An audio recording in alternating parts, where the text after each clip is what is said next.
afternoon. It's a pleasure to be here. Thank you so much for coming and for your interest in this work that we've all been doing. I will be presenting, as Alison mentioned, some findings of some extensive research we've been doing over the past 18 months or so on progress in development. We've looked at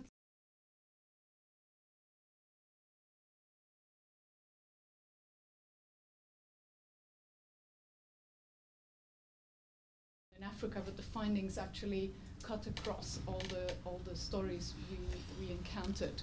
Now, in my illustrations, I will sometimes mention certain countries. That doesn't mean things haven't happened in other countries, so I wanted to make sure you were aware of that. I also wanted to thank people in the room here who actually have been the real workhorses behind these stories, and I may actually ask one or two later to say something about their stories. I see Jakob and Peter, who did stories in the education and water sectors, and they will be much better to maybe say a couple of words that are on their particular stories. So, first of all, I'd like to say a few words about measuring progress before we kind of go into things. When looking for progress, one can get very different results based on the measures you use, and that's something one has to really think about before you set out identifying progress stories. This slide gives an example of two kinds of progress measures. They are the relative and the absolute progress measures. To show you what a dramatic difference that makes, I just want to illustrate it with this example. Most of the MDGs are based on relative progress measures. So when you look, for example, at progress made in under 5 mortality, Thailand moved from 31 to 7 deaths per 100,000 live births. Malawi moved from 209 to 111.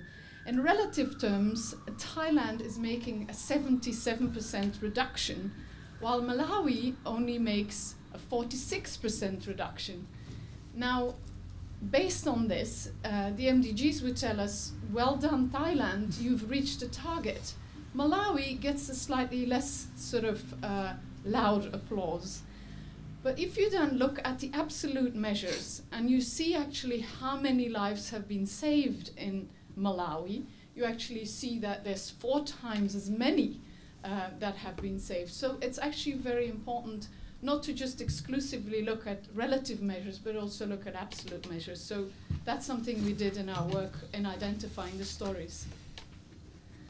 The second thing I want to say is that progress is a very colorful picture. Want to be reached. Thirdly, we included countries, as I said earlier, in different regions. Some other criteria we had was we looked at stories that were at scale, so they're national stories or have affected a large number of people in large regions.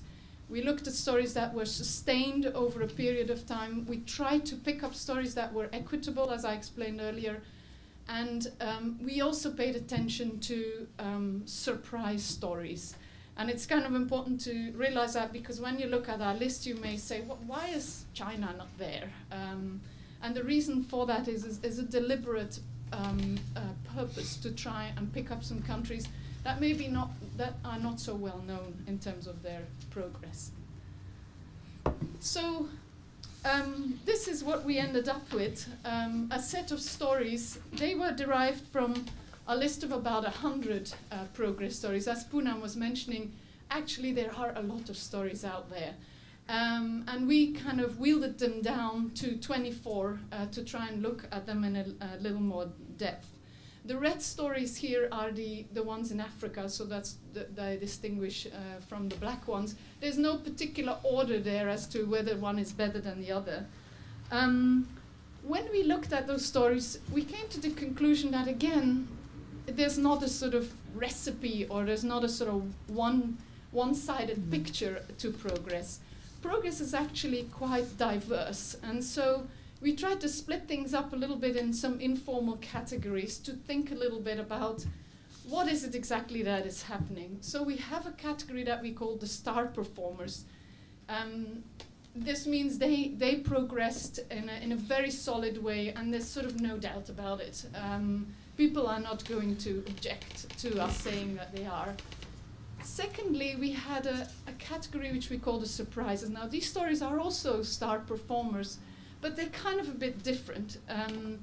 First of all, they are stories that are countries that have emerged from conflict, where we found that this is actually amazing. These were countries that were completely broken, and they managed in a very short time to build up certain infrastructure or services. Secondly, there are some stories that are where countries are doing really well in a particular sector, even though the rest of the economy or the rest of the country is really kind of still in a very difficult situation. Thirdly, we have a category that we call the potentials, which are the ones that are doing really well, but we kind of don't know yet whether this will hold out. And so these are the ones to watch, whether they will be actually working out. And then finally, we have a category which we call the conundrums, and that's actually, these are stories that we find, they are great stories, and there's great progress there, but there's some puzzling things about them. For example, Egypt, huge progress made in the agricultural sector, but somehow, in the process of that progress, poverty increased. And you wonder, now, what happened there? First it had a positive impact, then the link was broken, and the poverty impact hasn't been the way we would have liked it to be. Equally, South Africa, huge social protection program. The impacts on inequality and poverty, there's a lot of debate about them. These categories, incidentally, have created a lot of debate around the Institute. And it just signifies that everybody has their own conception of progress and feels that certain stories should be stars or conundrums or whatever. So it's actually a very useful way of thinking through. It's not just a sort of recipe or a one-size-fits-all. This is the distribution of the stories sort of geographically, gives you a little bit of a sense. So let me just get in quickly how this all happened. We found a number of factors that are highly interrelated that drive progress, and I'd like to highlight the four most important ones. There's obviously a lot of things out there, but also, given time, I want to focus a little bit on the ones that kind of stood out. And I've called it the four smarts, and I'll go through them one by one. So first of all, smart leaders. I think the issue of leadership is something that comes out in almost any story. It's important to think about leaders, not just leaders at the political level, but also leaders in bureaucracies and leaders in civil society and communities. Various stories show that this has had a big impact in different countries. How do they make an impact? First of all, in some of the stories, the leaders have been instrumental in driving reform. Changes would not have happened without the sort of strong backing of particular individuals or groups. We have examples in Ghana and Rwanda, also in Uganda, where actually the ministry and the technocrats played an incredible role in pushing reform. Secondly, leaders have been important in enhancing national cohesion, and that is a very important factor as well, especially in the post-conflict countries, where they've been able to bring together the nation and bring together those different ethnic groups behind a particular agenda. In Eritrea, the Liberation Party did that very successfully in health reform. Finally, leaders have been very important in terms of enabling innovation and local initiative. They have allowed for experimentation of unconventional ways of doing things. For example, in Ethiopia, the government allowed districts to develop curricula in the mother tongue, and that's kind of an unusual approach, but it's proven to be extremely successful in improving the education outcomes there, and is actually looked at as a sort of model for other countries. Secondly, the policies. Obviously, there are lots of interesting policies around, and there's a lot of detail in the studies, and I won't go into that right now. But I want to mention two things with respect to the sort of general observations. One relates to economic policy, and that's, I guess, what Poonam has been illustrating. In the health sector, there's been a piloting and a building of evidence at the grassroots level. Government has been monitoring that, and when policies work, they scale them up. Similarly, I mentioned Vietnam there because it's an interesting example where actually governments allowed districts to push the front.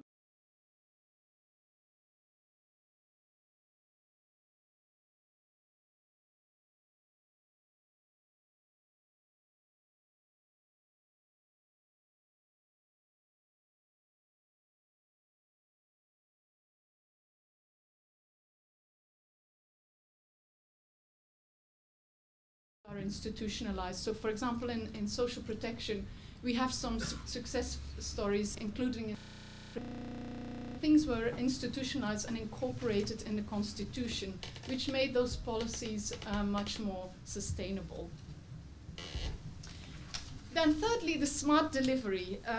This is about sort of institutions and delivery mechanisms. One very strong driver which we found in the progress stories is decentralization of decision making, of government decision making and service delivery. In particular, if it coincided with capacity building at local levels. The Uganda in the delivery of services and in kind of developing and working through reform, we have in all health stories, we see a very strong role of community health workers that are empowered by the government to be engaged in delivering health services.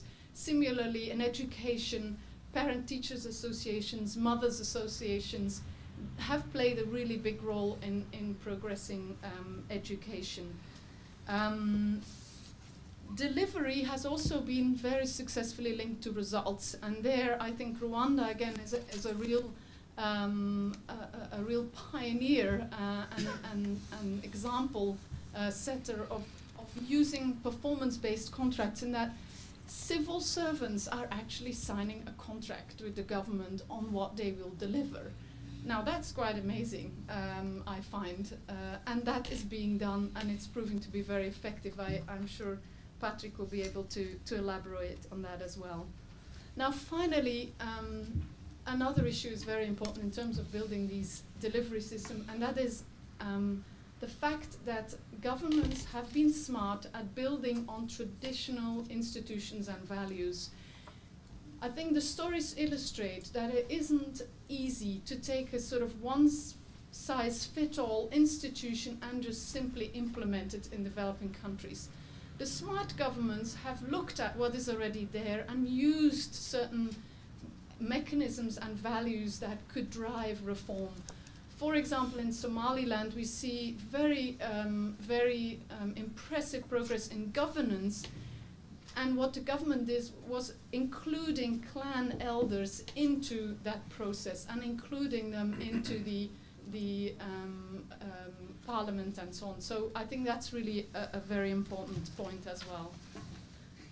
Finally, we have the smart friends, and I'm sure there's some of the smart friends in the room here. So I'm sure Mark will be able to elaborate on this. We see in the countries that have progressed a new relationship with donors. It is, and the private sector is no longer dictating, donors dictating progress or development with conditionalities and so on. It's a relationship where countries are empowered by their own ownership of the development agenda. So this is supported by increasingly sophisticated national strategies. We see in the progress stories that governments, initially we had the poverty reduction strategies, which was sort of they did it for the donors so they could come on board. But now countries are just doing it because they think it's a useful vehicle to get consensus around and to build progress on. There's much better donor coordination and focus on results. An interesting thing I would highlight here is also in the stories we see a very interesting impact of the South-South learning going on.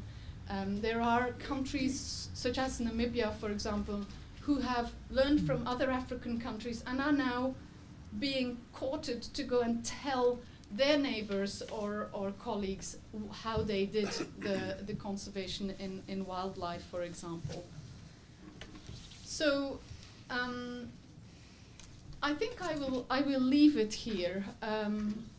I chose not to go into the challenges because I'm sure you will be able to raise those very sufficiently.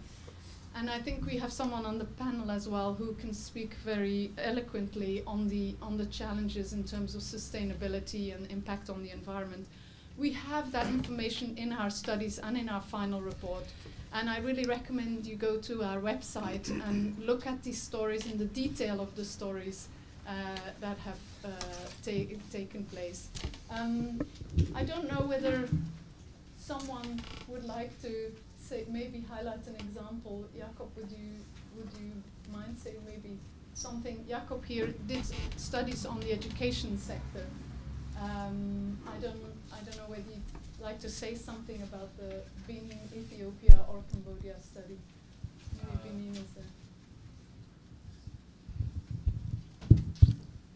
I guess one thing I found interesting in doing the 3 case studies and looking at them in conjunction was that the factors that made a difference, while frequently kind of quite context specific, did read across quite significantly in all 3 countries.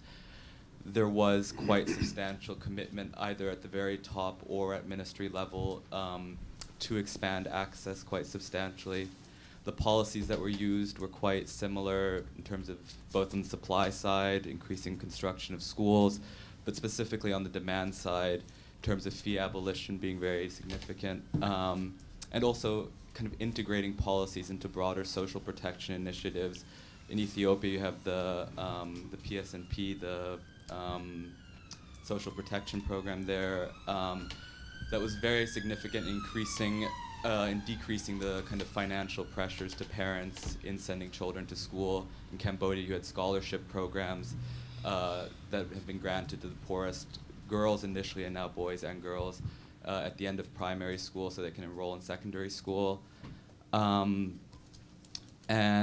I guess that's what struck me most. And I guess in all 3 countries you also had quite substantial NGO involvement, not necessarily in substituting for the government, but in kind of closing the gaps where the government wasn't able, kind of more remote areas, or kind of, for example, in Ethiopia with pastoral communities, or also in terms of fostering community participation, where NGOs and donors had a relatively large role in working with local communities to kind of drive increased access to education. And I guess one final point is that in all 3 countries, they're all low-income countries, the key challenge was and will be kind of addressing declining quality that has been exacerbated by this increase in access. Great. So that's all. Can I have one more? No, I'm going to bring Peter in later if you don't mind, because we're running over a bit, and I've got some excellent discussants here that I want to bring in. Thank you very much indeed, Liesbet, for that. I should say that they have